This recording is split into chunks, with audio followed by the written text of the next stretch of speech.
हाँ, तो मैं क्या बता रहा था, वीडियो ये कट गया था। ठीक है, तो मैं जो बता रहा था कि जो गॉस लॉ है ना, वो डिपेंडेंट जो है वो किस चीज पे डिपेंडेंट है, तो इनवर्स स्क्वायर रूल पे। ठीक है, Gauss law is dependent on inverse square rule. समझे? जो गॉस लॉ है वो किस पे डिपेंडेंट है? इनवर्स स्क्वायर रूल पे डिपेंडेंट है। यानी कि अगर हम कोई सा भी वायलेशन हम देखते हैं ना गॉस लॉ में, समझे, तो वो क्या होगा, वो कूलम्स लॉ से, ठीक है, दूर जाएगा। समझे? कूलम्स लॉ से दूर जाने का मतलब क्या हुआ कि कूलम्स लॉ को ये गलत साबित करना शुरू कर देगा। समझे? तो कूलम्स लॉ जो है वो वेल डिफाइंड लॉ है, और वो जो है वो किस रूल पे, वो किस, उसका डिपेंडेंसी जो है वो भी क्या है, इनवर्स स्क्वायर रूल पे वो डिपेंड करता है। समझे? Coulomb's law. और जो गॉस लॉ है वो भी क्या है, वो भी डिपेंड करता है इनवर्स स्क्वायर रूल पे। क्लियर? तो अगर कोई सा भी वायलेशन अगर गॉस लॉ में हम देखते हैं, ठीक है, कोई सा भी वायलेशन अगर गॉस लॉ में अगर हम देखते हैं, तो इसका मतलब क्या है कि जो है वो जो गॉस लॉ है वो इस रूल से, ठीक है, इस रूल से दूर जा रहा है। समझे? और ऐसा नहीं होता है। क्लियर? ऐसा नहीं होता है। क्यों? क्योंकि गॉस लॉ जो है वो भी डिपेंड करता है किस पे, इनवर्स स्क्वायर रूल पे, और जो कूलम्स लॉ है वो भी किस पे डिपेंड करता है, तो इनवर्स स्क्वायर रूल पे डिपेंड करता है। तो अगर गॉस लॉ में अगर हम कोई सा भी वायलेशन देख रहे हैं, तो इसका मतलब क्या हुआ कि वो इनवर्स स्क्वायर रूल से दूर जा रहा है। यानी कि या तो ये गलत हो जाएगा या फिर कूलम्स लॉ गलत हो जाएगा। कहने का मतलब यही हुआ। कितना क्लियर हुआ? अब देखो यहाँ पे कुछ एग्जांपल्स दे रखे हैं, एग्जांपल 1.11 और एग्जांपल 1.12। हम ये दोनों एग्जांपल देखेंगे, अभी देखेंगे। क्लियर? तो एग्जांपल नंबर 1.11 तुम पढ़ो। समझे?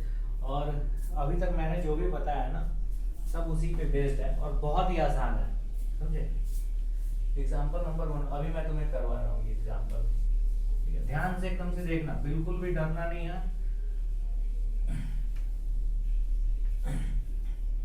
Example number 1.1, example 1.11। अब देखो ये पढ़ो, इसमें the electric field components in figure 1.27। देखो फिगर दे रखा है ना, तो सबसे पहले हम फिगर ड्रॉ करेंगे। तो फिगर जो है वो इस तरीके से ड्रॉ किया गया है। समझे? अब यहाँ पे क्या है, एक क्यूब बनाएंगे।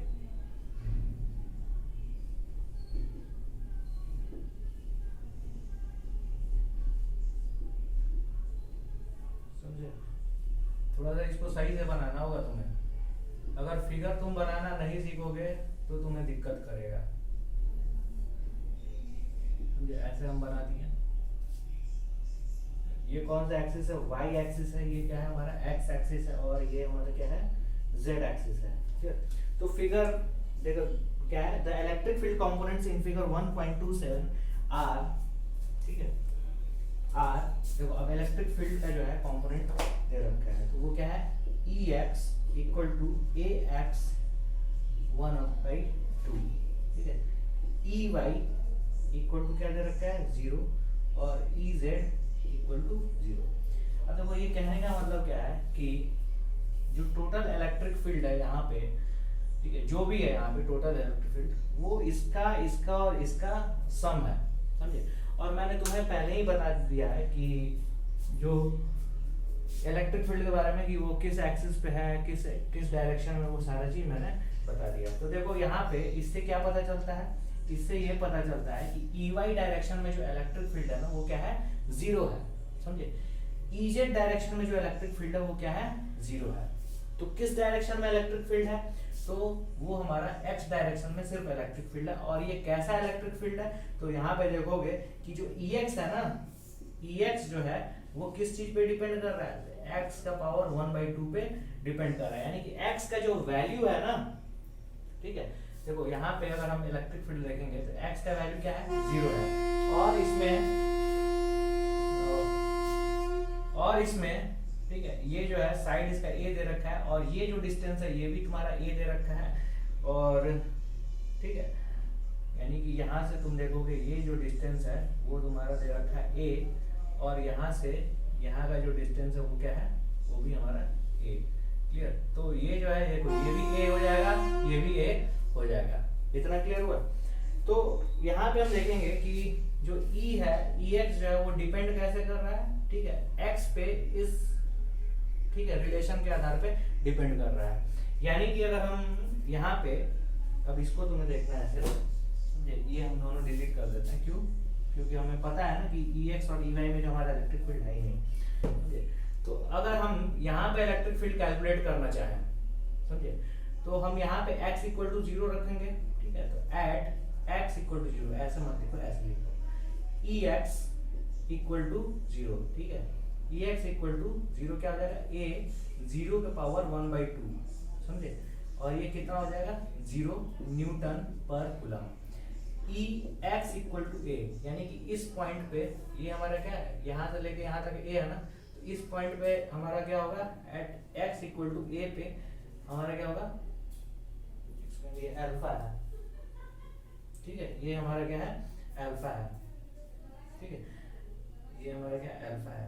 तो यहाँ पे हम क्या पुट करेंगे ठीक है इस जगह पे हम क्या पुट करेंगे ए का पावर 1/2 तो इलेक्ट्रिक फील्ड हमारा कितना हो जाएगा अल्फा रूट ए न्यूटन पर कूलम। उसी तरीके से ई एक्स इक्वल टू 2a पे अगर हम कैलकुलेट करेंगे समझे ऐसे देखो ये जो है ना सब स्क्रिप्ट में ई एक्स इक्वल टू 2a पे अगर हम इलेक्ट्रिक फील्ड कैलकुलेट करेंगे तो अल्फा और यहाँ पे 2a का पावर 1/2 इक्वल टू अल्फा ठीक है 2a न्यूटन पर कूलम समझे। अब देखो यहाँ पे इलेक्ट्रिक फील्ड का मैग्नीट्यूड ना जो है वो एक्स डायरेक्शन में क्या हो रहा है बढ़ते जा रहा है। यानी कि ये कैसा इलेक्ट्रिक फील्ड है तो नॉन यूनिफॉर्म इलेक्ट्रिक फील्ड इन एक्स डायरेक्शन ठीक है नॉन यूनिफॉर्म ठीक है इंक्रीजिंग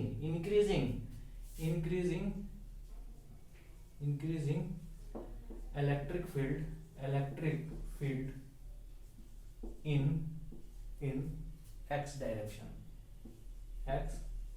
प्लस एक्स डायरेक्शन ठीक है प्लस एक्स और ये क्या है हमारा माइनस एक्स डायरेक्शन है ये क्या है प्लस एक्स डायरेक्शन है। यानी कि जो इलेक्ट्रिक फील्ड है वो क्या हो रहा है इंक्रीज कर रहा है किधर प्लस एक्स की डायरेक्शन में हमारा इंक्रीज कर रहा है ठीक। तो इतना समझ में आ गया। अब तुम देखोगे यहाँ पे इन विच अल्फा इक्वल टू कितना है अल्फा इक्वल टू हमारा दे रखा है 800 न्यूटन पर कूलम मीटर का पावर 1/2 हमारा दे रखा है समझे। ये हमारा अल्फा का वैल्यू दे रखा है। देखो अब ये किस यूनिट में उससे कोई मतलब नहीं है समझे। हाँ लेकिन तुम्हें यूनिट को थोड़ा सा ध्यान में रखना पड़ेगा कि क्या है क्या नहीं है समझे। ये कोई ऐसा क्वांटिटी नहीं है जिसके बारे में हमें पढ़ना है समझे। इसका यूनिट क्या है वो बदल भी सकता है समझे डिपेंड करता है कि ये हमारा रिलेशन कैसा है। क्लियर? ये हमारा रिलेशन कैसा है तो उसके यूनिट पर ध्यान नहीं देना है कि वो क्या क्वांटिटी है क्या नहीं है वो सब चीज तुम अभी छोड़ दो समझे। अब देखो कैलकुलेट क्या करना है calculate the flux through the cube ठीक है we have to calculate the flux through the cube calculate ठीक है फ्लक्स थ्रू द क्यूब। देखो पहला क्या है फ्लक्स थ्रू द क्यूब ठीक है हमें flux through the cube calculate करना है। दूसरा क्या है charge with in the cube ठीक है दूसरा क्या हमारा charge with in cube calculate करना है charge with in the cube हमें कैलकुलेट करना है। अब यहाँ पे एज्यूम किया गया है a इक्वल टू हमारा दे रखा है कितना 0.1 मीटर। चलो 0.1 दिया बहुत बढ़िया। अब देखो सबसे पहले हमें ध्यान देना है कि फ्लक्स थ्रू द क्यूब हम कैसे कैलकुलेट करेंगे ठीक। तो फ्लक्स थ्रू द क्यूब अगर हमें कैलकुलेट करना होगा तो सबसे पहले हमें ये जो है सारे सरफेस को ध्यान में देखना पड़ेगा। अब हम देखेंगे हम सबसे पहले ऊपर वाला सरफेस देखते हैं समझे। तो इलेक्ट्रिक फील्ड का डायरेक्शन क्या है इधर की तरफ है और एरिया वेक्टर का डायरेक्शन इधर की तरफ है यानी कि 90 डिग्री। यानी कि इस सरफेस के थ्रू जो है हमारा जो इलेक्ट्रिक फ्लक्स होगा वो 0 हो जाएगा। क्यों? क्योंकि E D S cos theta होता है और कॉस यहाँ पे थीटा की जगह पे क्या होगा 90 होगा। तो इस सरफेस के थ्रू हमारा इलेक्ट्रिक फ्लक्स क्या हो जाएगा 0 हो जाएगा। सेम नीचे की तरफ देखेंगे तो इलेक्ट्रिक फील्ड का डायरेक्शन ऐसे है और एरिया वेक्टर जो है वो क्या होगा ठीक है, वो हमारा आउटसाइड होगा, ठीक है, नॉर्मल आउटसाइड, ठीक है, यानी कि जो हमारा क्लोज सरफेस है ना उसके क्या होगा, जस्ट आउटसाइड नॉर्मल होता है, क्लियर। तो यहाँ भी हम देखेंगे 90 डिग्री बना रहा है, क्लियर। अब देखो इस सरफेस को हम देखेंगे, इस सरफेस को, तो इलेक्ट्रिक फील्ड का डायरेक्शन हमारा इधर है, और जो हमारा देखो इलेक्ट्रिक फील्ड का डायरेक्शन इधर है, समझे, इस सरफेस को हम देख रहे हैं, देखो इसके थ्रू और इसके थ्रू तो हमारा क्या हो गया, इलेक्ट्रिक फ्लक्स जीरो हो गया। अब इस सरफेस को अगर हम देखेंगे, इस सरफेस को अगर हम देखेंगे, समझे, वो सरफेस हमारा कैसा है, इस तरीके का है, ये देखो इलेक्ट्रिक फील्ड हमारा उसका डायरेक्शन क्या है, इधर की तरफ है, और आउटवर्ड नॉर्मल हमारा ऐसे है, तो देखो इसके बीच में भी क्या है, देखो इलेक्ट्रिक फील्ड का डायरेक्शन इधर और ये आउटवर्ड नॉर्मल, तो इसके बीच में भी क्या है, 90 डिग्री एंगल बन रहा है, ठीक है, और जस्ट इसके पीछे वाला भी क्या है, उसमें भी हमारा 90 डिग्री एंगल बन रहा है, क्लियर। तो फ्लक्स थ्रू, देखो फ्लक्स थ्रू दिस सरफेस, ठीक है, this surface, clear, this surface and this surface क्या हो जाएगा, जीरो हो जाएगा, इतना समझ में आया। तो अब हम सरफेस कौन कौन सा बचा,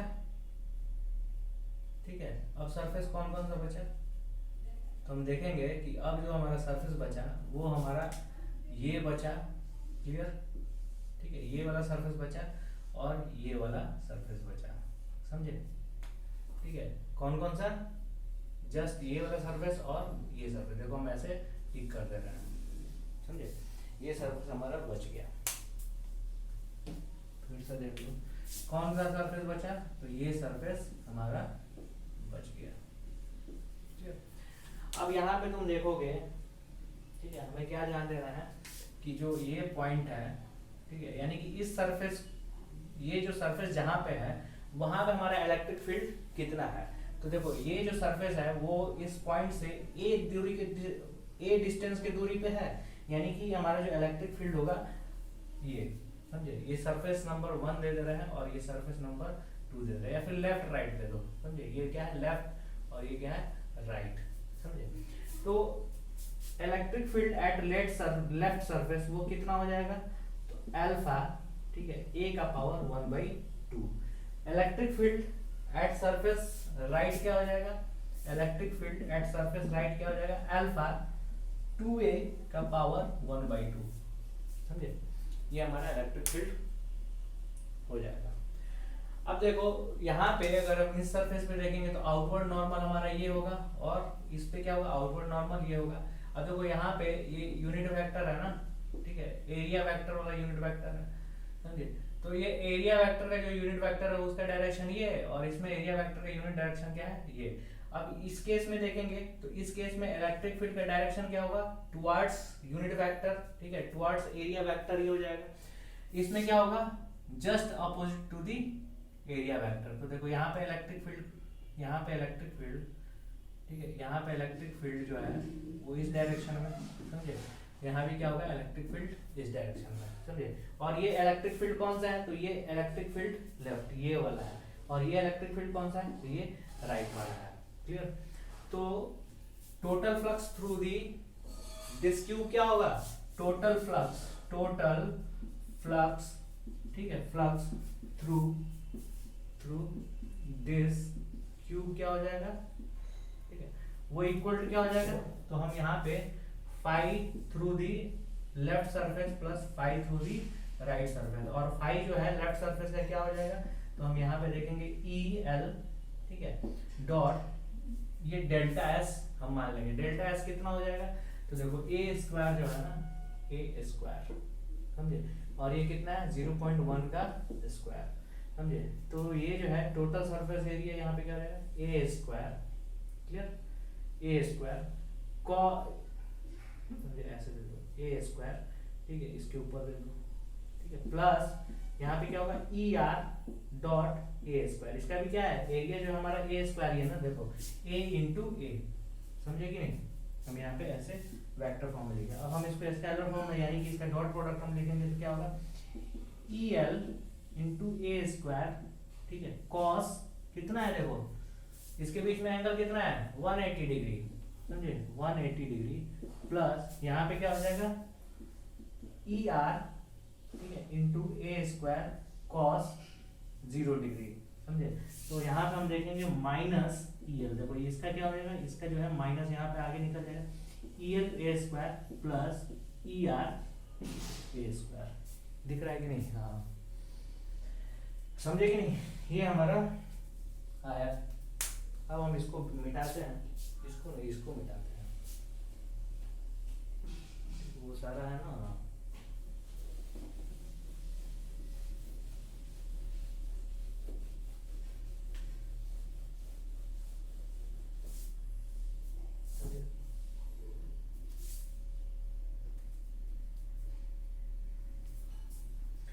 तो देखो टोटल इलेक्ट्रिक फ्लक्स हमारा क्या आ गया, फाई इक्वल टू, ठीक है, minus E L A square plus E R A square. अब हम यहाँ पे ई एल का वैल्यू डालेंगे, तो ई एल का वैल्यू डालेंगे तो वो कितना हो जाएगा, माइनस एल्फा ए का पावर 1/2 ए का पावर 2 प्लस यहाँ पे हम क्या करेंगे, ई आर का वैल्यू डालेंगे, तो एल्फा 2a का पावर 1/2, ठीक है, पावर 1/2। देखो हम यहाँ वैल्यू ये डाले और ये क्या होगा, ए स्क्वायर हो जाएगा, समझे। अब देखो यहाँ पे इसको बस सॉल्व कर देना है तुम्हें, ठीक है, इसमें वैल्यू रखोगे और सॉल्व कर दोगे, क्लियर। तो ये जो हम वैल्यू रख के जब सॉल्व कर रहा है तो इसमें देखो, ठीक है, इसको तुम खुद से करना, किताब से तुम्हें नहीं देखना है, समझे, मैं देख रहा हूँ उसका मतलब ये नहीं हुआ।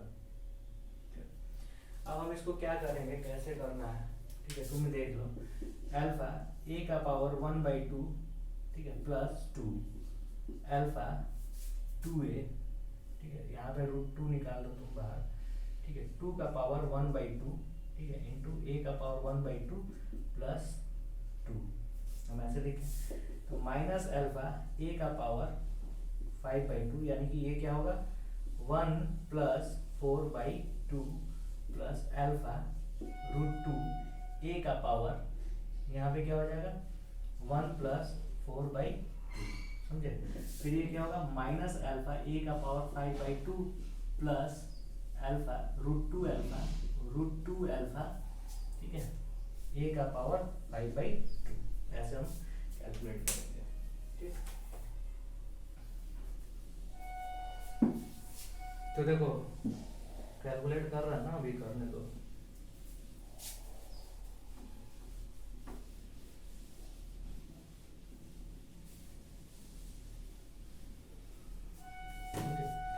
अब देखो यहाँ पे हम कॉमन निकाल सकते हैं, समझे, कॉमन निकाल सकते हैं। कॉमन क्या चाहिए निकालेंगे, तो देखो इसमें से अल्फा को, देखो इसको कॉमन निकालो, a का पावर 5/2 को कॉमन निकालो, ठीक है, देखो अल्फा को और a का पावर 5/2 को कॉमन निकालो, तो अल्फा a का पावर 5/2 हम कॉमन निकालेंगे, और कॉमन निकालने के बाद से हमारा क्या बचा, तो √2, देखो +2 में √2 बचा और -1, समझे। अब देखो हम जो किताब में जो रिजल्ट है ना वहां तक हम पहुंच गए हैं, ठीक है, वहां तक हम पहुंच गए हैं, क्लियर। अब इसमें तुम्हें कुछ नहीं करना है, वैल्यू तुम इसमें डालोगे, सारा a का वैल्यू डालोगे और वो सारा निकल के तुम्हारा कैलकुलेट होगा, कितना आ जाएगा 1.05 न्यूटन मीटर स्क्वायर, ठीक है।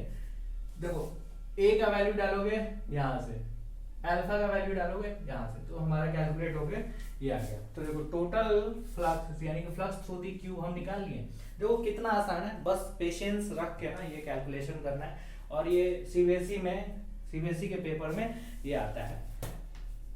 जो भी अगर कोई भी कंपटीशन का एग्जाम है ना, ठीक है, ऐसा नहीं आएगा कि तुम ये कैलकुलेट करो, वो इससे आसान आएगा और सिर्फ कॉन्सेप्ट बेसिस पे रहेगा, हाँ, लेकिन सीबीएसई में ये क्वेश्चन आता है, क्लियर। अब देखो दूसरा क्या निकालना हमें, charge with in the cube. अब देखो इसके अंदर में, ठीक है, इस क्यूब के थ्रू, ठीक है, टोटल फ्लक्स क्या है हमारा, कुछ ना कुछ है ना, यानी कि इसके अंदर में चार्ज है, ये हम कह सकते हैं, ये अभी हम पढ़ाए थे। तो दूसरा जो है हम निकालना होगा, तो दूसरा हम क्या निकालेंगे, तो हम यही करेंगे Q/ε0, गॉस लॉ अप्लाई करेंगे, Q इक्वल टू क्या हो जाएगा फाई इंटू एप्सिलॉन नॉट, और फाई का वैल्यू जो है हम ये दे रखे हैं और एप्सिलॉन नॉट का वैल्यू ये दे रखे हैं, तो हम पुट करेंगे और निकाल देंगे। तो हमारा कितना आ रहा है 9.27 इंटू 10⁻⁻12, ठीक है। Q का वैल्यू हमारा कितना आ रहा है 9.27 इंटू 10⁻12 कूलम हमारा आंसर आ जाएगा, समझे। तो देखो यहाँ पे हम देखेंगे कि फ्लक्स थ्रू द क्यूब अगर जीरो नहीं है तो उसके अंदर में नेट चार्ज है, और वो नेट चार्ज क्या है तो हम कैलकुलेट यहाँ पे किए 9.27 × 10⁻12 कूलम है। क्लियर? सेम वैसा ही क्वेश्चन जो है, ठीक है, 1.12, और ये कुछ ज्यादा आसान है, समझे, इससे ज्यादा आसान है जो मैंने अभी बताया है, ठीक है, इससे ज्यादा आसान है, समझे। तो इस क्वेश्चन को मैं तुम्हें सिर्फ समझा देता हूँ, समझे। अगर नहीं बनेगा तो बताना, मैं यहाँ पे सॉल्व कर दूंगा, क्लियर, एक एक चीज में बता के सॉल्व कर दूंगा।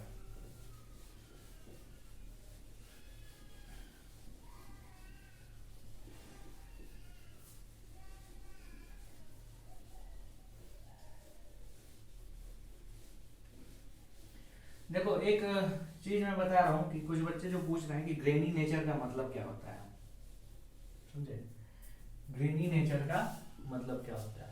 तो जैसे तुम देखोगे कि तुम्हारे घर में अगर जैसे मान लो कि दलिया देखे हो, दलिया, समझे, तो दलिया, गेहूं का दलिया जो होता है तो उसको हम देखते हैं कि उसको टुकड़े टुकड़े में तोड़ा जाता है, यानी कि उसमें ग्रेन्स टाइप का होता है। लेकिन वहीं आटा अगर हम देखेंगे ना तो आटा में क्या होता है, पार्टिकल उसका इतना छोटा होता है ना, इतना छोटा है कि हम उसको क्या क्या कह सकते हैं, वो ग्रेन्स नहीं है, वो क्या है, कंटिन्यूअस है, जैसे पाउडर होता है, समझे। लेकिन अगर वहीं ग्रैनुअल्स के फॉर्म में हो तो उसको हम क्या कहते हैं, ग्रेनी नेचर, ठीक है, यानी कि उस जो दलिया है उसका क्या है, ग्रेनी नेचर है।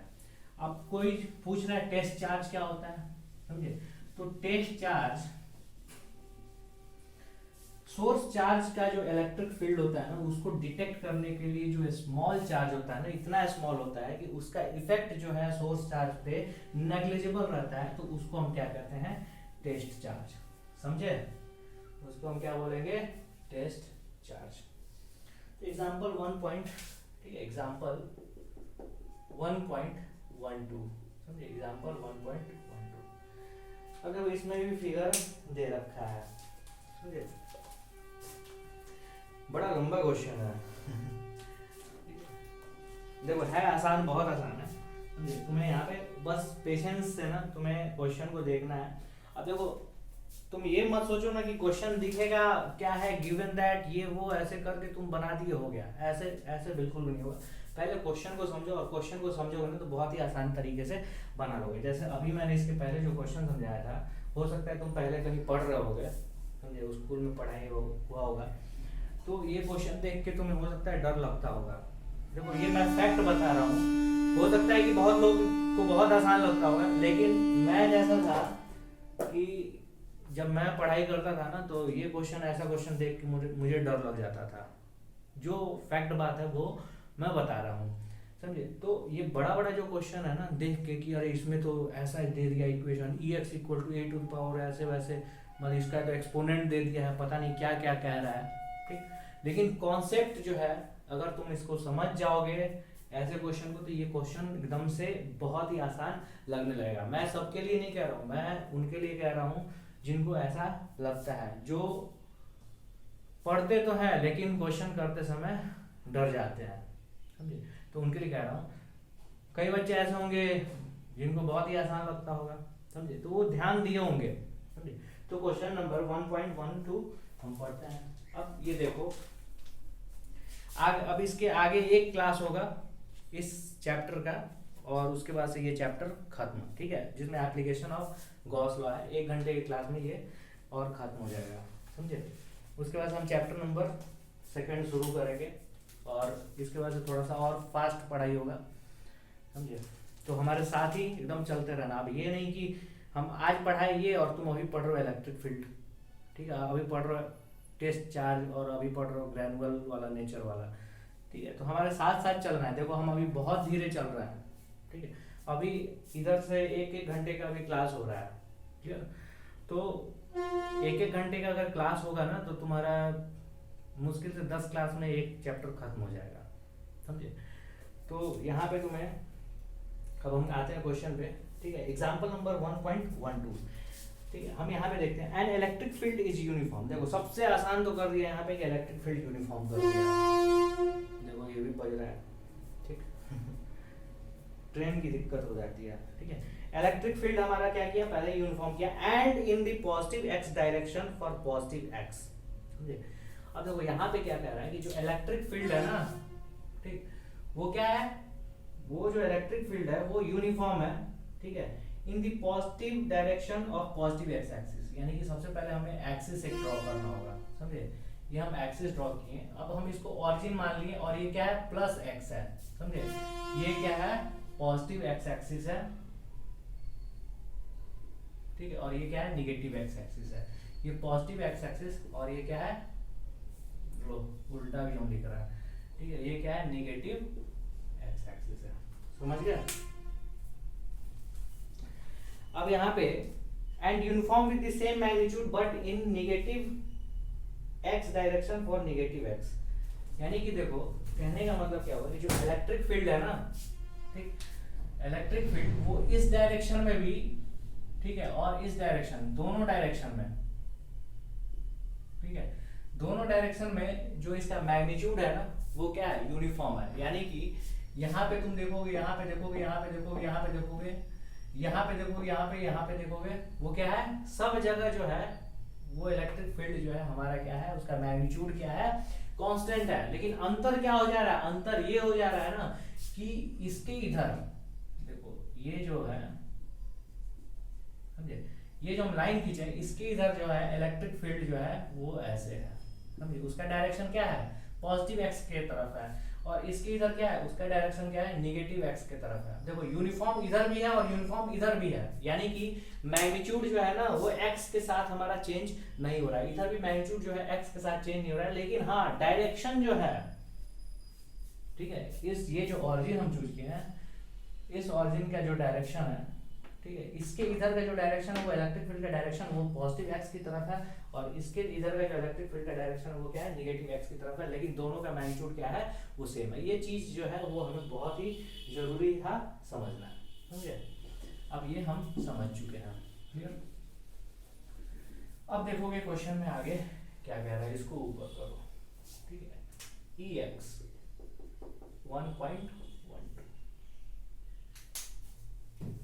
अब देखो ये क्वेश्चन में क्या आगे कह रहा है, it is given that E equal to 200, ठीक है, देखो लिख लो गिवन दैट क्या है, ठीक है, गिवन, बड़ा मजा आता है कि गिवन दैट अगर हम दे दिया है तो, अरे ये तो चलो दे दिया तो it is given that E equal to, समझे, वेक्टर ई इक्वल टू क्या है, 200 आई न्यूटन पर कूलम, ठीक है, फॉर, ठीक है, फॉर, देखो यहाँ पे क्लियर कर दिया है, x is greater than 0 and e equal to, ठीक है, -200 i न्यूटन पर coulomb for x is less than 0, समझे, x is less than 0, clear हुआ। अब देखो जो हम पहले समझाया था ना, जो पहला लाइन में ये पूरा चीज बता दिया, वही चीज यहाँ पे बता दिया, न्यूमेरिकल वैल्यू दे दिया, समझे, न्यूमेरिकल वैल्यू दे दिया, यानी कि E जो है वो इधर की तरफ क्या है, 200, ठीक है, न्यूटन पर कूलम, और ये कैसा है, तो यूनिफॉर्म है, ठीक है, यूनिफॉर्म, समझे, इधर कितना है, तो -200 न्यूटन पर कूलम, -200 न्यूटन, माइनस क्या शो कर रहा है, तो हमारा डायरेक्शन ही सब सिर्फ शो कर रहा है ना, जैसे हम उसमें पढ़ते थे, क्या नाम है, मैकेनिक्स में हम पढ़ते थे, ठीक, ये भी क्या है, यूनिफॉर्म, समझे, और ये कहने का मतलब क्या हुआ, इसका डायरेक्शन इधर की तरफ है, क्लियर। तो इसको भी हम मिटा देते हैं, समझे।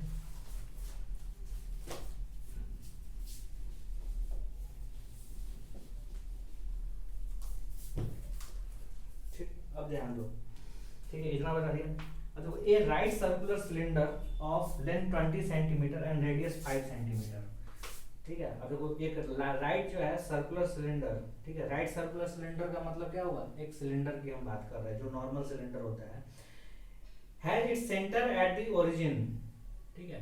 अब देखो राइट सर्कुलर सिलेंडर का जो है सेंटर हमारा कहाँ पे है, ओरिजिन पे, and its axis along the X axis. अब देखो ये क्या है, पहले हम बोला ना कि जो राइट सर्कुलर सिलेंडर जो है उसका एक्सिस, ठीक है, वो क्या है, वो अलोंग एक्स एक्सिस है, तो हमें पता है कि ये हमारा राइट सर्कुलर सिलेंडर जो होगा ऐसा होगा, और राइट सर्कुलर सिलेंडर का जो सेंटर है ना वो ओरिजिन पे है, तो हमारा इस तरीके का होगा,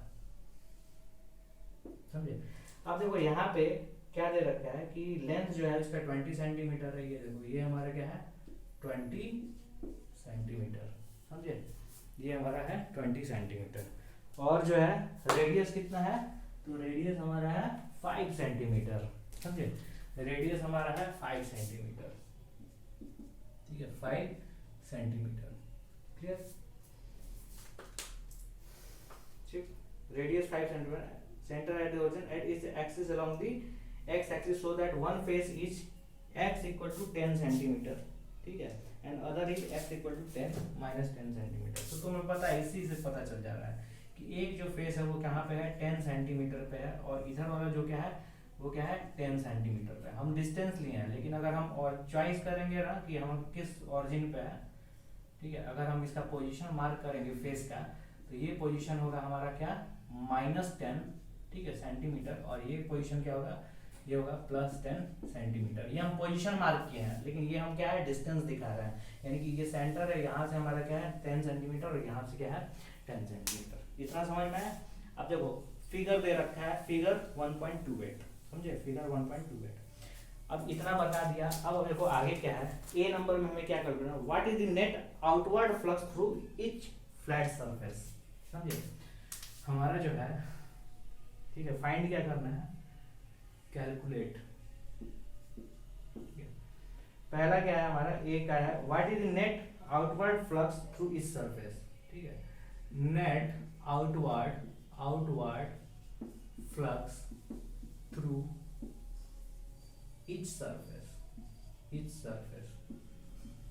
ठीक, net outward flux through each surface, यानी कि यहाँ पे कितने सरफेस हैं, तो हम मान लेते हैं ये पहला सरफेस है, ये दूसरा सरफेस है, और ये क्या है तीसरा सरफेस है, समझे। अब देखो हम पहले ही गॉस लॉ के सब बता रहे थे, तो उस समय बोले थे ना कि ये क्या दूसरा सरफेस के थ्रू हमारा जो है नेट आउटवर्ड फ्लक्स क्या होगा, वो 0 होगा। क्यों, क्योंकि जो एरिया वेक्टर है और जो हमारा फील्ड है उसके बीच में जो एंगल है वो कितना है, वो एंगल है हमारा 0 डिग्री, समझे।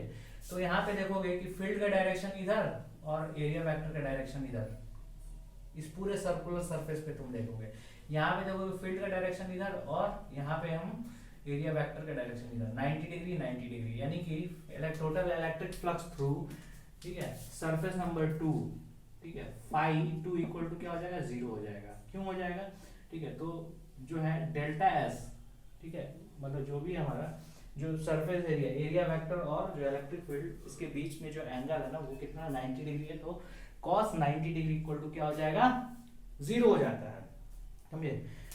अब देखो नेट आउटवर्ड फ्लक्स थ्रू इस सरफेस, तो हम ये जो कर्व्ड सरफेस है ना उसके थ्रू हमारा जो है हमारा नेट आउटवर्ड फ्लक्स क्या हो जाएगा 0 हो जाएगा। अब बचा कौन सा, तो पहला और तीसरा।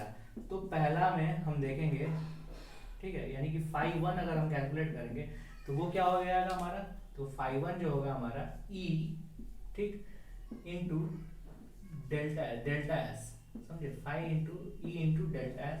अब देखो E हमारा क्या है, E का जो डायरेक्शन है वो इधर की तरफ है, समझे, और डेल्टा एस यानी कि ये क्या होगा आउटवर्ड नॉर्मल होगा ना, तो डेल्टा एस भी हमारा क्या है इधर की तरफ है, तो E भी हमारा इधर की तरफ है और डेल्टा एस भी इधर की तरफ है, तो ये टोटल क्या हो जाएगा E, ठीक है, delta S cos 0 degree equal to क्या हो जाएगा E डेल्टा एस, समझे।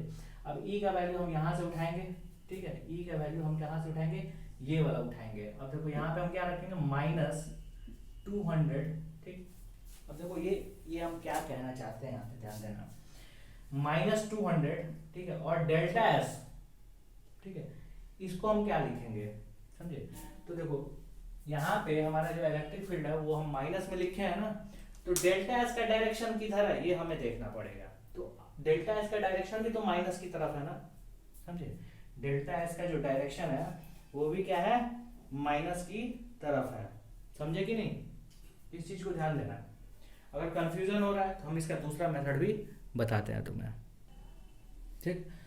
तो तुम यहाँ पे देखोगे, फिर इसमें तुम देखोगे कि जिस साइड हमारा E है उसी साइड हमारा एरिया वेक्टर भी है, ठीक है। तो यहाँ पे डेल्टा एस भी तुम्हारा क्या हो जाएगा माइनस में हो जाएगा। अब डेल्टा एस कितना है कैलकुलेट कर लोगे कैसे, तो डेल्टा एस कैसे कैलकुलेट करोगे, तो हम जो है वो कैसे कैलकुलेट करेंगे, यहाँ पे पाई इंटू 05 का स्क्वायर, समझे। ये कैलकुलेट करोगे। यहाँ पे सबसे पहले मीटर में सब चेंज करना होगा तुम्हें, समझे।